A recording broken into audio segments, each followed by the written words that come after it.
క్రీస్తునాథుని యందు ప్రియ సహోదరి సహోదరులారా, సామాన్య 7వ ఆదివారం నాటి దివ్యగ్రంథ పఠనాలను మనం ఒకసారి ధ్యానించుకున్నట్లయితే మొదటి సామెవేలు గ్రంథము 26వ అధ్యాయము వచనములు 2 మరియు 7 నుంచి 9 వరకు, మరియు 12వ వచనం మరియు 13 వరకు, 22 నుండి 23వ వచనం వరకు.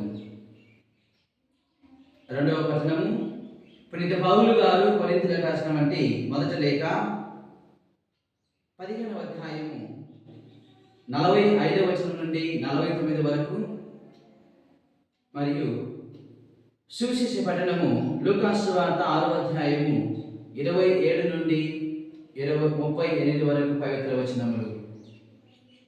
ఈ యొక్క దివ్యగ్రంథ పఠనాలను ఒకసారి ధ్యానించుకున్నట్లయితే ప్రియ సహోదరి సహోదరులారా,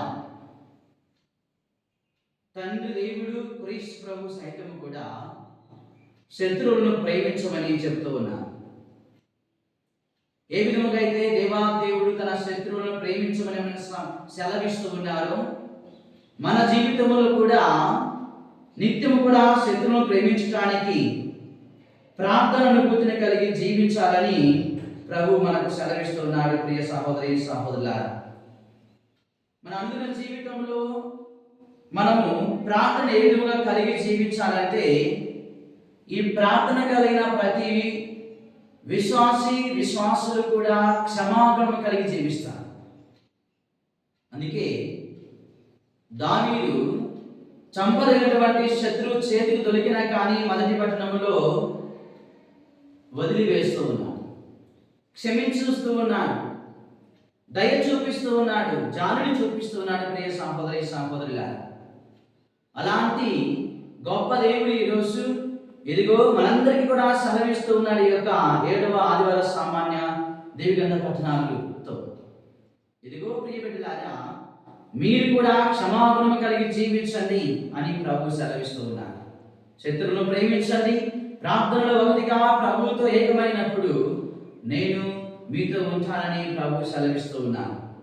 రోమీయులకు రాసిన లేఖ 12వ అధ్యాయము 19వ వచనములో, మీరు ఎన్నటికీ పగ తీర్చుకొనగా దేవుని ఆగ్రహమునకే దానిని వదిలివేయుడు, ఏలైనా పరిశుద్ధ గ్రంథము పలుకుచున్నట్లు పగ తీర్చుకొనుట నా పని అని ప్రభు సెలవిస్తూ ఉన్నాడు. మనందరము కూడా ప్రభుకు చేరవేయాలి. మన యొక్క పగ, శత్రుత్వము, ద్వేషాలు ఇవన్నీ కూడా ప్రభుకు చేరవేయాలి. ప్రియ సహోదరి సహోదరులారా, ఎప్పుడైతే ఈ యొక్క దేవుడికి సెలవిస్తూ ఉంటామో, దేవుడి క్షమాపణ కలిగినటువంటి మంచి మనస్సును తన బిడ్డలకు అందజేస్తూ ఉన్నాడు. అందుకే దావీదు చంపదగినటువంటి వ్యక్తి శత్రువు చేతులు దొరికినా కానీ ప్రభు దీవెనలు పొందుకొని క్షమించే యొక్క గుణాన్ని ప్రభు ద్వారా పొందుకున్నాడు.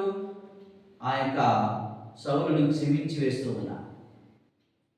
ఎఫెసీయులకు రాసిన లేఖ 4వ అధ్యాయం 32వ వచనములో, క్రీస్తు ద్వారా దేవుడు మిమ్మల్ని క్షమించినట్లే మీరును కూడా ఒకరినొకరు క్షమించగలగాలి.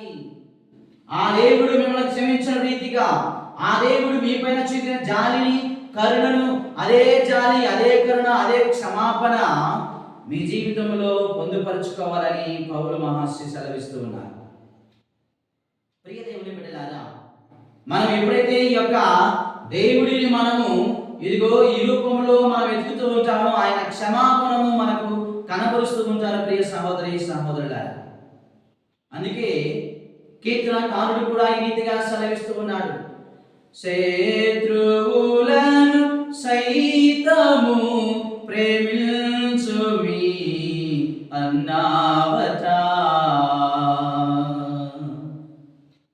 దేవుని బిడ్డలారా, విశ్వాసంలో ప్రార్థనలు ఎప్పుడైతే వెలుతూ ఉంటామో శత్రువులను సైతం కూడా ప్రేమించగలమని కీర్తనకారుడు కూడా సెలవిస్తూ ఉన్నాడు దేవుని యొక్క మాటలను. కొలస్సీయులకు రాసిన లేఖ 3వ అధ్యాయం 13వ వచనములను చదివినట్లయితే ప్రియ సహోదరి సహోదరులారా, మేము ప్రభు క్షమించినట్లుగానే మీరును ఒకరినొకరు క్షమించగలగాలి అని ప్రభు సెలవిస్తూ ఉన్నారు. ఆ దేవుడు నిన్ను క్షమించిన రీతిగా, నిన్ను మన్నించిన రీతిగా, నీ పైన జాలి చూపించిన రీతిగా మీరు కూడా నాలాగా ఇదిగో నీ యొక్క సహోదరుల మీద, నీ పొరుగు వారి మీద, నీ శత్రువుల మీద క్షమాగుణము కలిగి జీవించాలని చెప్తూ ఉన్నాడు. అందుకే కొలస్సీయులకు రాసిన లేఖలో 3వ అధ్యాయం 13వ వచనములో నేను మేము ప్రేమించిన విధముగా మీరును కూడా ఒకరినొకరు క్షమాగుణము కలిగి జీవించమని ప్రభువు సెలవిస్తూ ఉన్నారు. ప్రియ సహోదరి సహోదరులారా, ఈనాటి యొక్క 7వ సామాన్యాలను నాటి దివ్య గ్రంథ పఠనాలను ధ్యానించుకుంటూ అయ్యా మా జీవితంలో క్షమాగుణాన్ని దయచేయండి, మా జీవితంలో నీ యొక్క జాలిని కరుణను దయచేయండి. ఇదిగో మేము కూడా మా శత్రువులను ప్రేమించే విధముగా, మా శత్రువుల కోసం ప్రార్థన చేసే విధముగా, మా మిత్రుల కోసం ప్రార్థన చేసే విధముగా నిత్యము కూడా మేము మీకు ప్రియమైన బిడ్డలుగా వారసులుగా ఉంటామని నాటి దివ్య గ్రంథ పఠనాలు మనకు సెలవిస్తూ ఉన్నవి. ప్రియ సహోదరి సహోదరులారా, అందుకనే ఈనాటి శీర్ష పఠనంలో కూడా మనం వింటూ ఉన్నాము. లూకాసు వార్త 6వ అధ్యాయం 36వ వచనంలో మీ తండ్రి వలె మీరును కూడా కనికరము గలవారై ఉండండి ప్రభు సెలవిస్తూ ఉన్నారు.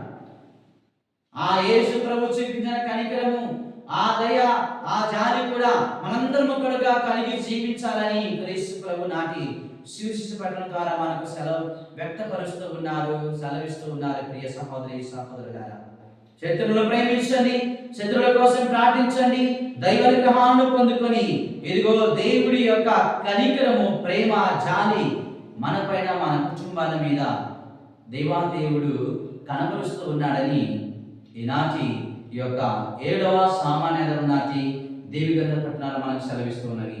అంతటి మహిమను, అంతటి కీర్తిని, అంతటి ఘనతను ఆ దేవాదేవుడు మనందరికీ కూడా ప్రసాదించాలని ఈ దివ్య బలి దృష్టిలో ప్రార్థన చేసుకుందాం. పిత, పుత్ర, పవిత్ర